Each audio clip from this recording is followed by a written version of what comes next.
teman-teman, selamat datang di presentasi kelompok 4 ya, mengenai proses aulian di sini. Di sini dalam mata kuliah Geomorfologi Lingkungan bersama saya Radityo Dwi Hanugroho dengan nomor NIM M08190069. Lalu ada Muhammad Nur Sultan M dengan nomor NIM M081909. Lalu ada saya, Lalu ada Nisa Indah Nuni dengan Sulistianingrum nomor dengan NIM M08190066, Putri Segi Pramadaning Tias dengan NIM M08190070, Revido Aji Jafarendra dengan NIM M08190079, dan Refik Biota Wicaksono dengan NIM M08190064. Oke, di kesempatan kali ini kita akan menjelaskan mengenai proses aulian. Kita langsung aja masuk ke bagian presentasinya, mulai dari definisi dulu. Definisi dari proses aulian sendiri dalam ilmu geologi dan klimatologi merupakan aktivitas dan kemampuan angin untuk mengikis, mengangkut, dan mengendapkan material-material di daerah yang vegetasinya kurang dan wilayah sedimennya luas. Dan proses ini lebih banyak terjadi pada lingkungan kering seperti pembentukan bukit pasir di gurun. Proses ini tidak hanya terjadi di bumi, misalnya pada penampakan alam di planet Mars yang memang kondisinya tandus dan kering. Selanjutnya yaitu proses bentuk lahan aeolin.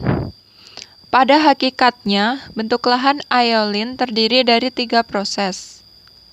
Yang pertama yaitu erosional.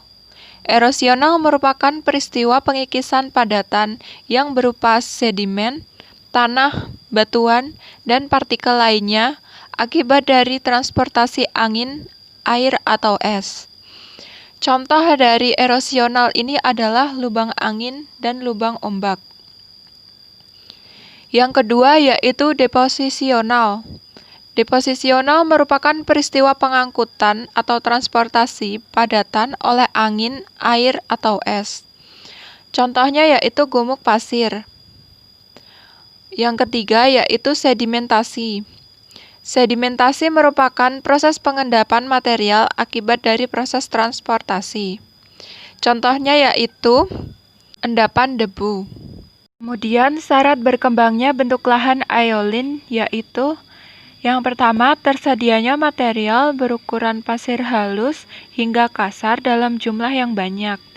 Yang kedua, adanya periode kering yang panjang dan tegas.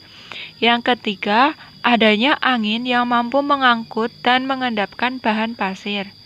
Yang keempat, adanya gerakan angin yang tidak terhalang oleh vegetasi maupun objek lainnya. Proses terjadinya bentuk lahan aeolin. Proses pembentukan lahan aeolin dipengaruhi oleh 3 hal, yaitu pengikisan oleh angin, pengangkutan oleh angin, dan pengendapan oleh angin. Yang pertama adalah proses pengikisan oleh angin. Angin mengikis permukaan bumi melalui deflasi dan abrasi.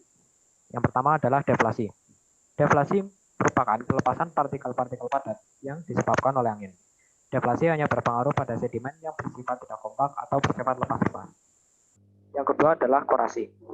Korasi yaitu proses penggerusan batuan oleh permukaan lain oleh partikel-partikel yang terbawa oleh angin.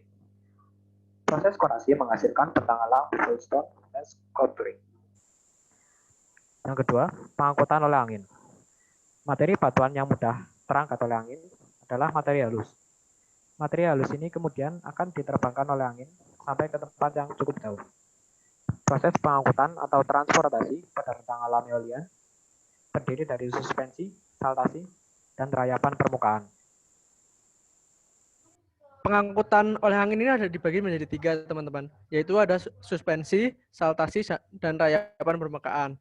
Suspensi merupakan gerakan vertikal tiupan angin yang mampu mengangkut materi-materi halus ke tempat yang lebih jauh.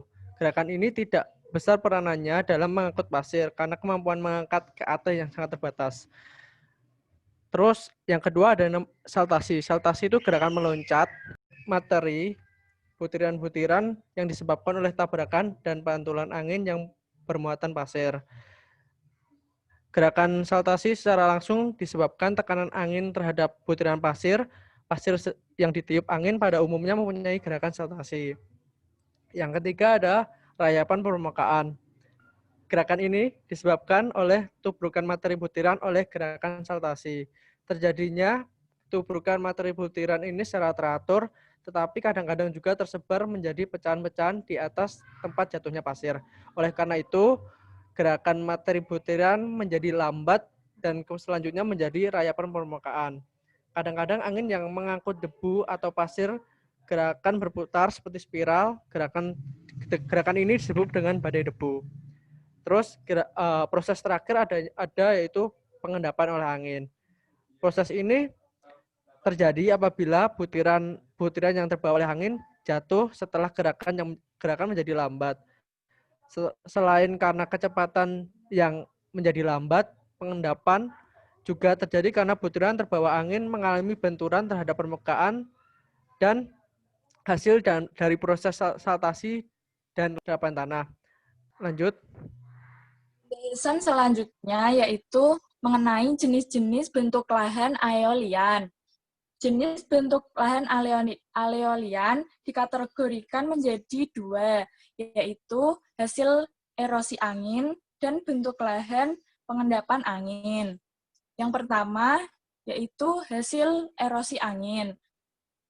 Untuk jenis-jenisnya ada beberapa. Yang pertama yaitu desert pavement, yaitu permukaan terdiri batuan kerikil dan kerakal di daerah gurun sebagai akibat bahan-bahan halus mengalami deflamasi. Yang kedua ada blowout, cekungan di daerah gurun sebagai akibat deflamasi pada materi hasil pelapukan di permukaan yang berukuran halus. Ketiga, ada ventivac, yaitu permukaan batuan yang menjadi rata karena korasi terutama yang berukuran halus yang terbawa oleh angin. Keempat, ada decanter, yaitu seperti ventivac, namun bentuknya piramida karena arah angin yang berubah-ubah. Yang kelima, ada groove, merupakan alur-alur memanjang pada permukaan batuan karena erosi oleh angin. Selanjutnya ada bentuk lahan yardang, yaitu merupakan pegunungan memanjang dan paralel dengan tinggi kurang dari 10 meter dan panjang kurang dari 100 meter yang berkembang di daerah bebatuan lunak. Yang kedua ada bentuk hasil lahan pengendapan angin. Yang pertama jenisnya ada loess. Loess merupakan bentuk lahan aeolin yang terbentuk dari bahan endapan angin yang berukuran debu oleh erosi angin yang berasal dari daerah gurun dan pada umumnya tidak berlapis. Bentuk lahan ini kemungkinan juga mengandung pasir halus dan liat. Bahan seperti loess ini menutupi 1/10 daratan di muka bumi. Loess umumnya berwarna kuning dengan sekurang-kurangnya 60% sampai 70% partikel berukuran debu dan bertekstur geluh berdebu. Loess cenderung pecah-pecah pada sepanjang bidang vertikal apabila terkuak oleh erosi air atau aktivitas manusia. Akibatnya, banyak bidang vertikal yang stabil yang mencapai ketinggian 6 meter terdapat pada daerah loess di sepanjang sisi lembah dan galian untuk jalan. Lanjut. Selanjutnya adalah gumuk pasir. Dalam ilmu geografi fisik, gumuk merupakan bukit pasir yang terbentuk dari proses aeolian hasil interaksi antara aliran angin dan air. Gumuk memiliki ukuran dan bentuk yang berbeda-beda, di mana kebanyakan gumuk terbentuk di pesisir pantai yang kering maupun di gurun. Gumuk pasir dapat dijumpai pada daerah yang memiliki pasir sebagai material utama, kecepatan angin untuk mengkikis dan mengangkut butir-butir berukuran pasir, dan permukaan tanah tempat pengendapan pasir. Biasanya terbentuk di daerah arid atau kering. Gumuk pasir mayoritas berbentuk asimetris, artinya memiliki kemiringan berbeda di kedua sisi lerengnya. Sisi gumuk pasir yang menghadap ke arah angin akan lebih pandai, sementara yang berlawanan dengan arah angin akan lebih curam atau slip face. Jika bagian puncaknya sudah banyak pasir, biasanya akan terjadi longsor. Berikut beberapa bentuk dari gumuk pasir. 1. Tipe Barsan.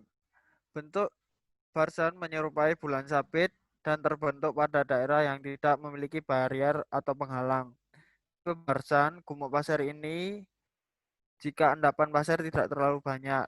Dalam prosesnya, Barsan dapat berubah menjadi bentuk lurus dengan arah sayap tegak lurus dengan arah datangnya angin. 2. Tipe melintang atau transvers. Terbentuk di daerah yang tidak berpenghalang dan banyak cadangan pasirnya. Tipe melintang atau barsan merupakan bentuk transformasi dari barsan dengan bentuk yang memanjang. Arah angin tegak lurus dengan sayap gumuk pasir. 3. Tipe parabolik. Hampir sama dengan tipe barsan, yang membedakan adalah arah angin yang arahnya berhadapan dengan datangnya angin. 4. Tipe memanjang atau longitudinal.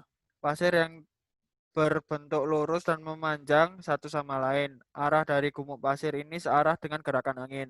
Morfologinya lurus panjang dengan jarak teratur. Gumuk pasir ini dipengaruhi angin kecepatan dengan jarak yang teratur. Misalnya di Gunung Sahara, gumuk pasir ini dapat mencapai 100 km lebih dengan tinggi 200 meter. 5. Tipe bintang atau star. Bentuk gumuk pasir ini seperti bintang dengan arah angin yang kompleks. Star dune terbentuk di daerah dengan variasi arah angin yang berbeda-beda pada sepanjang tahun. Gumuk pasir ini jika dilihat dari atas seperti menyerupai lengan bintang laut. Terima kasih atas simaknya teman-teman. Sekian dari kelompok 4. Apabila ada pertanyaan dapat berkomentar di kolom komentar. Jangan lupa like, komen, dan subscribe. Terima kasih.